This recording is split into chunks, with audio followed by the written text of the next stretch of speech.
안녕하십니까. 저는 동국대학교 중앙도서관의 송한나 사서입니다. 저는 오늘 신규 전자자원 담당자를 위한 가이드를 소개해 드릴 예정인데요. 아마 대부분 담당자분들은 아시는 기본적인 내용이실 거기 때문에 그냥 편하게 들어주시면 될 것 같습니다. 그럼 목차를 먼저 소개해 드리도록 하겠습니다. 첫 번째는 전자자원 담당자를 위한 가이드 개요를 설명드리겠습니다. 왜 우리에게 이런 가이드가 필요한지 좀 간략하게 설명을 드릴 거고요. 그 다음에는 전자자원의 특징과 그 다음에 4단계에 걸친 전자자원 관리 방법에 대해서 소개해 드리도록 하겠습니다. 대학 도서관을 둘러싸고 굉장히 많은 변화가 이루어지고 있습니다. 특히 IT 기술이 급격하게 발전을 하고 또 다양한 형태의 디지털 자료들이 출시되면서 이제 도서관을 주변으로 전자자원은 크게 이제 비중을 차지하게 되었는데요. 특히 디지털에 친화적인 이용자들의 경향이 확대되면서 이제 사서들도 전자자원을 잘 관리할 수 있고 또 이용할 수 있어야 되는 시대가 오게 되었습니다. 뿐만 아니라 정부의 주요 정책들도 사실 전자자원을 매개로 정보 격차를 해소하고자 하는 그러한 움직임들이 일어나고 있고요. 또 2000년대부터 시작된 오픈 액세스라고 하는 학술 정보 공유 시스템도 전자적인 형태로 가공이 되고 있기 때문에 결론적으로는 대학 도서관 내에 전자자원 담당자를 위한 가이드가 필요하다는 것이죠. 안타깝게도 국내에는 아직까지 공식적인 가이드가 출판된 적은 없었습니다. 그러나 이제 2018년에 미국에서 Electronic Resources Librarianship이라고 하는 실무 가이드가 출판되게 되었고, 이를 국내 상황에 맞게 번역하여서 저희가 캐리스 이슈 리포트로 발간을 하게 되었습니다. 오늘 자리는 바로 그때 발간한 이슈 리포트를 간략적으로 소개를 해드리는 그런 자리라고 봐주시면 되겠습니다. 먼저 전자자원의 그럼 종류에 대해서 살펴보도록 하겠습니다. 사실 전자자원이라고 하는 것은 굉장히 다양한 기관에서 또 다양한 학자가 정의를 내렸지만 대표적으로 미국 의회 도서관에서는 컴퓨터를 사용하여 접근할 수 있고 또 암호화된 모든 작업이라고 정의하였습니다. 일반적으로 컴퓨터와 같은 정보화 기기, 요새는 이제 핸드폰이라던가 아니면 태블릿 PC까지도 포함이 되는데요. 이러한 기기들을 통해서 접근할 수 있고 또 이용이 가능하고 또 가공되고 구입할 수 있는 정보원을 의미한다고 봐주시면 되시겠습니다. 전자자원의 종류에는 저희가 흔히 아는 전자책부터 전자저널, 온라인 정기간행물, 그리고 각종 데이터베이스들을 포함하고 있고요. 뿐만 아니라 온라인 이미지 컬렉션이라던가 온라인으로 들을 수 있는 오디오북, 그리고 동영상 스트리밍까지 그 형태가 점차 다양해지고 있음을 알 수 있습니다. 이러한 전자자원들은 크게 6개의 단계를 걸친 라이프 사이클을 가지게 되는데요. 첫 번째 조사부터 수서, 구현, 지속적인 평가와 접속, 갱신 또는 구독을 위한 검토, 그리고 보존 절차를 거친다고 보시면 되시겠습니다. 그래서 조사에서는 우선 사서가 그 자관의 전자자원을 드리기 위해서 이용자의 요구사항을 먼저 파악을 하게 되고요. 이를 바탕으로 신규 품목을 개발하고 이제 평가를 진행하게 됩니다. 더불어서 업체와 이제 협상이 된다면 트라이얼까지도 좀 도입을 할 수 있는 그런 단계 절차라고 보시면 되시겠고요.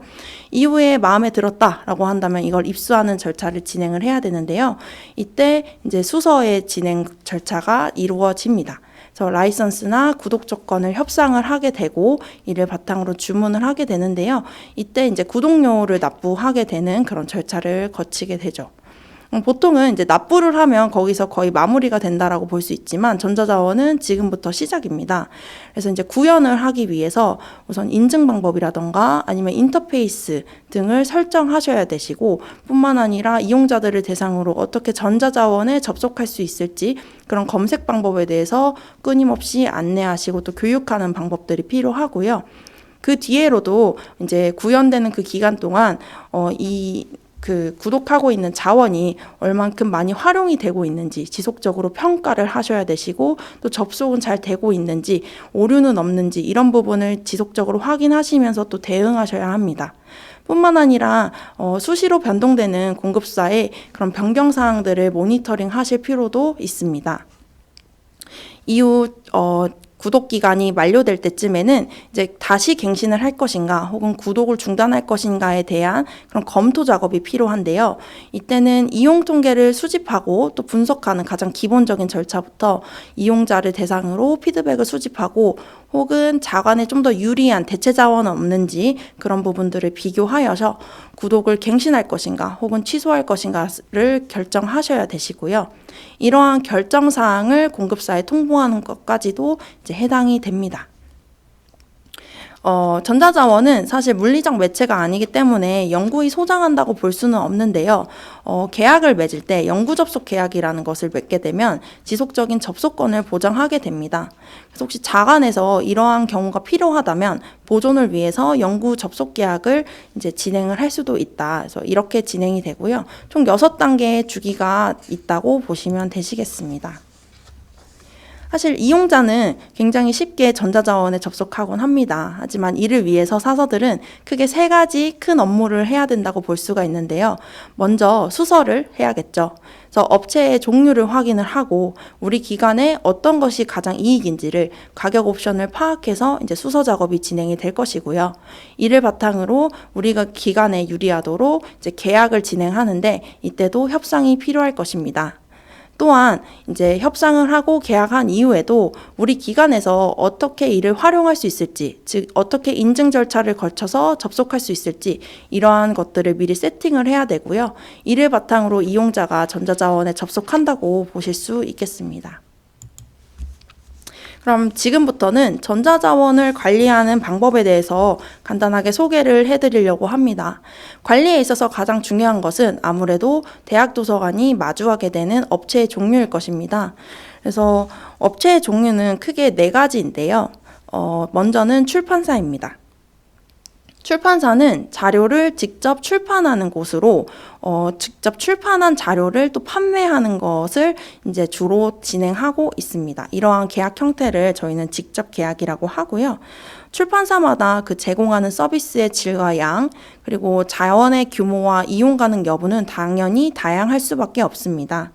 그래서 소규모 출판사와 대규모 출판사는 각각 제공하는 서비스가 좀 다를 수 있다는 점을 확인해 두셔야 합니다. 두 번째 업체의 종류는 대행사인데요. 국내에서도 어그리게이터라는 말로 종종 사용하고 있습니다. 대행사는 따로 출판을 하지는 않습니다만 여러 출판사가 출판한 전자자원을 이제 계약을 맺어서 가지게 되고요. 그 소유권을 기반으로 이제 접속할 수 있도록 서비스를 제공하는 그런 역할을 한다고 보시면 되시겠습니다. 특히 이제 대형 데이터베이스에 포함되는 저널은 구독 형태가 이제 달이라던가 연에 따라서 좀 달라질 수 있기 때문에 이런 구독 모델이 넷플릭스 모델과 비슷하다라고 볼 수가 있고요. 세 번째 업체의 종류로는 지사입니다. 국내에서는 보통 이제 해외에 본사를 둔 이제 출판사가 이제 국내 지사를 두는 행태로 보거나 혹은 해외에서만 이제 판매되는 그런 구독 계약권이 국내 특정 기관의 이제 계약권으로 딴 형태를 말하는데요. 지사가 제한하는 금액은 협상이 가능하고요. 사실 국내에서는 대행사 지사의 형태가 그렇게 뚜렷하지는 않다라고 볼 수 있습니다. 마지막으로 업체의 종류 중 하나가 바로 컨소시엄입니다. 컨소시엄은 업체라고 보기는 사실 조금 어렵지만 어찌되었든 이제 도서관이 전자자원을 계약하는 데 있어서 굉장히 중요한 공동체라고 볼 수 있습니다. 그래서 이제 자원의 공유를 목적으로 공식적인 합의에 의해 수립된 도서관 혹은 도서관 시스템의 연합이라고 보시면 되시겠고요. 미국의 경우에는 이제 오하이오 링크처럼 이제 지역을 기반으로 혹은 종류를 기반으로 이렇게 컨소시엄 형태가 일어나고 있는데 우리나라에서는 크게 3가지 컨소시엄의 형태가 있다고 보시면 되시겠습니다. 컨소시엄은 도서관이 참석하는 것만으로도 사실 혜택을 받을 수 있기 때문에 잘 알아두시는 게 필요한데요. 그래서 국내의 컨소시엄에는 어떤 것들이 있는지 짤막하게 소개해드리겠습니다. 먼저 캐리스에서 운영하고 있는 에이스 컨소시엄입니다. 1998년에 발족한 에이스 컨소시엄은 교육부가 주관하고 또 한국교육학술정보원, 캐리스에서 운영하고 있습니다. 그래서 우수한 전자정보를 국가 지원금을 제공해서 대학 라이선스라는 형태로 도입을 하였고요. 이를 기반으로 대학에만 한정하여 서비스를 제공하고 있습니다. 두 번째는 대학도서관연합회의 KQ 컨소시엄입니다. 2017년에 발족된 이 컨소시엄은 한국대학교육협의회와 한국대학도서관연합회가 공동으로 주관하고 운영하는 컨소시엄이라고 보시면 되시겠습니다. 마지막으로는 2000년에 발족한 키스티의 캐슬리 컨소시엄입니다. 키스티 같은 경우에는 이제 학계뿐만 아니라 연구소 그리고 산업 기관들이 이제 학술 연구 정보를 효율적으로 수집하고 활용할 수 있도록 지원한다는 점에서 다른 컨소시엄과는 조금 차별화되어 있다고 보실 수가 있고요. 에이스 컨소시엄에 대해서 조금 더 상세히 설명을 드리자면 이제 국가의 대응 투자로 대학의 전자자료 구독료를 절감하고 또 대학의 연구 본질을 강화하기 위해서 안정적인 전자자료를 제공하고 뿐만 아니라 대학 간 정보 격차를 해소하기 위한 목적으로 발족되었다고 보시면 되시겠습니다. 그래서 운영은 대학 현장에서 이제 수요가 높은 학술 데이터베이스나 전자저널을 라이선스로 선정하여서 도입하고 그 구독료를 지원하는 방식이라고 보시면 되시겠고요. 이제 라이선스로 선정된 이런 자료들은 리스 사이트를 통해서 검색이 가능합니다. 그러면 전자자원을 이제 구독하는 단계에 있어서 어떻게 가격이 책정되는지를 짤막하게 살펴보시도록 하겠습니다. 2016년 퍼블리셔 커뮤니케이션 그룹에 의하면 도서관의 예산 중에 72%가 전자자원을 위한 예산으로 사용했다고 추정하고 있습니다. 지금은 이제 6년이 더 지났기 때문에 아마 이 비중은 더 커졌을 거라고 저희가 추측은 하고 있는데요. 이만큼 이제 비중이 점점 커지다 보니까 다양한 구매 모델을 지속적으로 조사하는 것이 굉장히 중요해지게 되었습니다. 특히 전자자원의 경우에는 물리적인 그 객체가 없기 때문에 다양한 형태로 가격을 책정할 수가 있는데요. 다양한 옵션들이 이렇게 나열이 되어 있지만 그중 가장 보편적인 것은 바로 FT를 기반으로 한 것이라고 보시면 되시겠습니다. 그래서 한국어로는 전일제 학생수 기반이라고 해서 이제 풀타임이라고 하는 그러니까 전체 학생이 얼마나 기간에 등록된지를 기반으로 이제 업체가 가격을 각각 기간마다 따로 정해주는 그런 옵션 형태라고 보시면 되시겠고요. 그 밖에도 이제 동시 접속자 혹은 이용자 이러한 형태의 가격 옵션도 많이 활용이 되고 있는데요. 예를 들어서 동시 접속 인원을 2명으로 설정을 했다면 만약에 세 번째 이용자가 해당 저널이나 전자자원을 이용할 때는 이제 접근이 차단되는 그런 행태라고 보시면 되시겠습니다. 뿐만 아니라 이제 시장 가격 같은 가격 옵션도 잘 유의하셔야 되는데요. 내가 견적을 받았을 때의 가격과 후에 이제 가격 결제를 실제로 하는 그 날의 계약 금액이 좀 변동이 될 수 있다라는 것을 항상 인지해 두셔야 합니다. 그 밖에도 다양한 가격 옵션이 있기 때문에 해당 사항들을 살펴보시면 되시겠습니다. 가장 중요한 전자자원 계약에 대해서 설명을 드려보겠습니다. 이제 가격 옵션도 정했고 어떤 전자자원을 계약할지 정하셨다면 이제 계약을 체결하셔야겠죠. 계약 체결은 사실 기본적인 자원을 저희가 흔히 알고 있는 인쇄 자료를 이제 계약하는 것과는 조금 다른 행태를 띠고 있습니다. 이건 바로 미국 법에 의거하고 있는데요. 미국 법 전에 이제 저작권 쪽에 보시면 First Sale Doctrine이라고 해서 최초 판매 원칙이라는 것이 있습니다.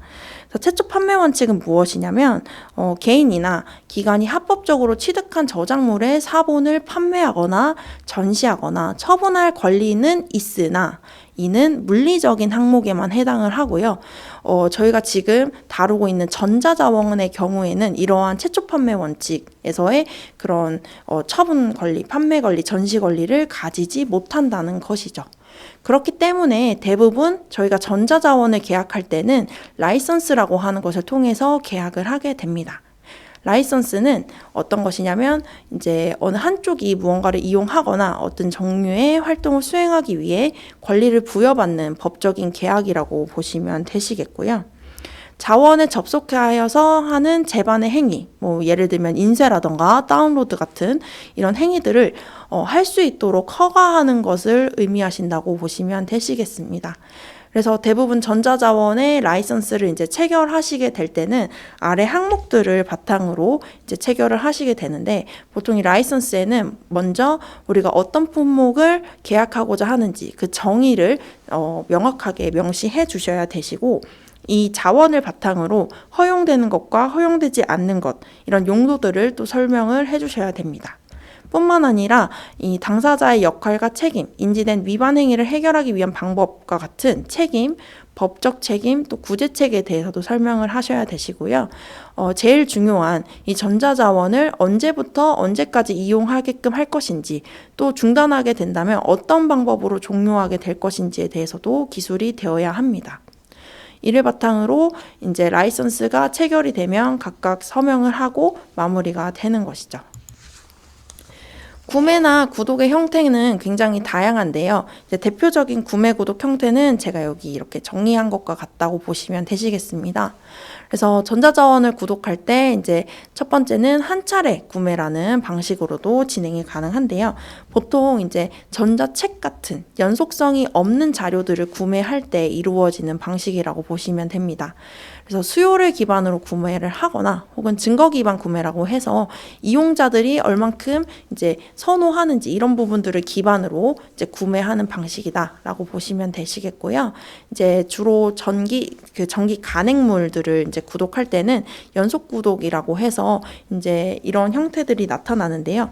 굉장히 다양한 형태가 있는데 그 중에서도 이제 뭐 접속 유형에 따라서 구독 형태가 바뀐다거나 아니면은 인쇄물과 온라인 정기 간행물을 동시에 구독함에 따라 생기는 구독 형태 혹은 패키지라던가 빅딜 구독 형태가 나타난다고 보시면 되시겠습니다.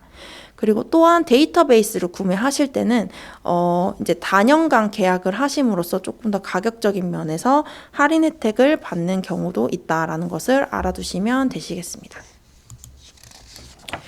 전자자원을 접속하는 도구의 종류에 대해서 좀 살펴보도록 하겠습니다. 이제 구독도 완료했고 계약도 다 체결이 됐다면 이제 그 뒤부터는 이용자들이 이 전자자원에 접속할 수 있도록 이 접근점을 사실 만들어 주어야 하는데요. 접근점의 종류는 사실 굉장히 다양하지만 여기선 크게 4가지만 먼저 설명을 드리도록 하겠습니다.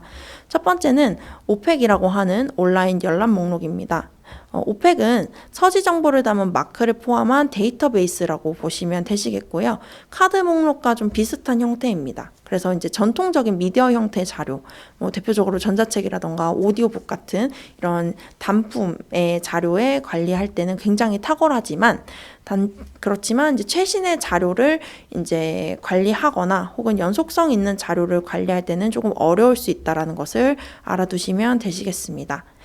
두 번째는 A to G 리스트라고 하는데요. 이제 자원을 관리할 때 알파벳 순으로 정리해서 이용자들이 볼 수 있도록 이런 정보를 제공하는 목록이라고 봐주시면 되시겠고요. 거시적인 측면에서 사실 전자자원의 접근을 관리하는 데는 굉장히 용이합니다. 뿐만 아니라 연속성 있는 자료 관리에도 탁월하지만 이제 챕터 단위라던가 혹은 기사 단위의 검색에서는 크게 용이하지 않음을 알 수 있습니다. 세 번째 전자자원의 접근 도구의 종류에는 디스커버리라는 것이 있습니다. 디스커버리는 사실 구글이나 네이버 같은 통합 검색창을 통해서 이용하기 때문에 이런 기본 검색 엔진에 익숙한 이용자들에게 좀 더 쉽게 이용할 수 있도록 해주는 전자자원 접속 도구라고 보실 수가 있겠고요. A to G 리스트와는 또 달리 논문 기사나 챕터 단위의 검색에서 좀 유용하다고 볼 수가 있습니다. 그러나 디스커버리는 소장 혹은 미소장에 대한 구분 없이 전체적인 그런 검색이 다 가능하기 때문에 좀 정확성이 떨어진다는 단점을 가지고 있고요. 마지막으로는 연구 가이드라고 하는 접속 도구가 있습니다. 대표적으로 스프링쉐어사의 립가이즈가 바로 이런 연구 가이드의 대표적인 형태라고 보실 수가 있는데요. 사서가 추천하는 자원들을 좀 큐레이팅을 해서 텍스트 문서 혹은 웹페이지로 만든 형태라고 보시면 됩니다. 다른 3가지 접속 도구에 비해 조금 더 상세하고 또 다양한 형태, 이미지를 넣는다던가 영상을 삽입한다는 등 다양한 형태로 보여질 수는 있겠습니다만 이것을 굉장히 잘 만들기 위해서는 큰 시간이 필요하다라는 것을 보실 수가 있습니다. 그래서 이런 식으로 접속 도구가 4가지가 있다는 것을 알아두시면 되시겠고요. 마지막으로는 이제 전자자원을 인증하는 방법에 대한 것입니다. 크게 전자자원을 인증하는 방법은 5가지가 있는데요. 사실 전자자원을 왜 인증을 하느냐? 계약의 일부로 업체는 이제 그 소속 기관의 이용자만이 전자자원을 접속할 수 있도록 하게끔 하고 있습니다. 그렇기 때문에 당연히 이용자들은 전자자원에 접속하기 전에 이제 본인이 그 해당 도서관 소속인지를 입증하여야 합니다. 네, 인증 방법은 각각의 장점과 약점이 있기 때문에 기관마다 적절한 인증 방법을 설정하셔야 되는데요. 가장 대표적인 인증 방법이 바로 아이디와 비밀번호입니다. 아이디와 비밀번호를 통한 전자자원 인증은 사실은 로그인을 한다는 가장 기본적인 그런 기능이기 때문에 굉장히 익숙하긴 하지만 관리에 있어서는 굉장히 부담이 될 수 있습니다.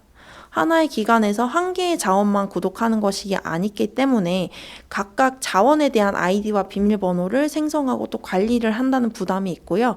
이렇기 때문에 대부분 도서관에서는 이러한 인증 방법은 현재 피하고 있음을 알 수 있습니다.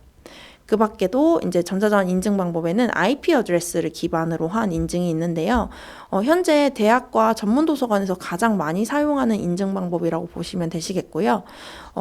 미리 설정한 IP 대역 내에서 장벽 없이 바로바로 접속이 가능하다는 강점을 가지고 있어서 대량으로 접속하는데도 어려움이 없다라는 장점을 가지고 있습니다.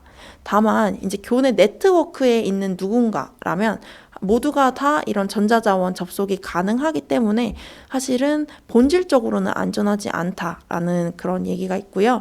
그래서 이러한 문제점을 해결하기 위해서는 다른 인증 방법을 병행할 필요가 있다입니다. 그 밖에도 프록시, 그리고 VPN, 그리고 SSO를 기반으로 한 인증 방법들이 있는데요. 각각의 인증 방법에 대해서는 상세하게 설명을 드렸고, 이제 좀 인증 방법의 장점과 사실 단점을 알아보시는 게 가장 중요합니다. 그래서 이 부분들을 조금 설명을 다시 한번 드리자면, 이제 IP 주소는 방금 말씀드렸던 것처럼 대학과 전문 도서관에서 이제 대량으로 접속을 할 때 굉장히 유용하고 또 바로바로 즉각적으로 이제 인증을 확인하는 절차가 진행된다라는 것을 알 수 있습니다. 다만 이제 접근 권한이 없는 사람도 접근할 수 있기 때문에 안전하지는 않다라는 것이 그런 단점이었고요. 프록시 같은 경우에는 교회에서도 접근이 가능하다는 장점은 있지만 이제 브라우저를 통해서 이제 인증을 받기 때문에 만약에 브라우저를 변동해서 다른 브라우저로 사용하게 된다면 그때마다 재인증을 받아야 한다는 그런 단점이 있습니다. VPN 같은 경우에는 이제 국내에서는 많이 활용이 되고 있지는 않지만 이제 가상의 소프트웨어를 설치하는 거라 보시면 되시겠는데요. 이거를 설치하게 되면 이용자가 종료할 때까지 지속해서 인증이 된다라는 장점이 있습니다. 그러나 이러한 설치 과정까지가 굉장히 까다롭기 때문에 이런 부분에서는 좀 단점이 있다고 보시면 되시겠고요. SSO 같은 경우에는 한 번의 로그인으로 다양한 이제 연결된 그런 그 전자자원들을 이용할 수 있는 거라고 보시면 되시겠고요. 로그인에 성공을 하게 된다면 이제 그 결과가 로그인의 성공 결과가 공유되기 때문에 여러 자원에 접속은 가능하고 또 안전하지만 이게 추가적인 소프트웨어를 설치해야 된다는 그런 단점이 있음을 알 수 있습니다. 그래서 지금까지 제가 전자자원 가이드에 대한 간략한 소개를 해드렸고요. 사실은 시간이 굉장히 짧았기 때문에 이걸 조금 더 상세하게 설명을 드렸으면 좋았겠지만 그런 부분이 조금 아쉬운 것 같습니다. 저희가 이제 계약에 있어서 가장 중요한 게 사실 여러분들이 협상을 하는 것이잖아요. 그래서 협상하는 방법이라던가 또 나아가서 전자자원의 통계를 어떻게 관리해야 되는지 그리고 오늘 설명드린 이런 각각의 부분에 있어서 상세한 내용들을 사실 이슈 리포트에 다 담아 두었습니다. 그래서 이제 발간되는 이슈 리포트를 참고하셔서 업무에 도움이 되셨으면 좋겠고요. 전자자원을 새롭게 담당하시거나 혹시 신규 사서분들이 계시다면 이 매뉴얼이 조금 도움이 되시기를 바라는 마음입니다. 이상으로 오늘의 발표를 마치도록 하겠습니다. 감사합니다. 네, 추가 질문에 대한 답변을 드리도록 하겠습니다. 질문 주신 것들 중에 이제 Electronic Resources Librarianship을 번역한 이슈 리포트를 어디서 볼 수 있냐고 하셨는데요. 아직 이게 게시되지는 않았고 곧 캐리스 홈페이지를 통해서 저희가 게시할 예정이니까 그 부분은 참고해 주시면 감사드리겠습니다. 이상으로 질문을 마치겠습니다. 감사합니다.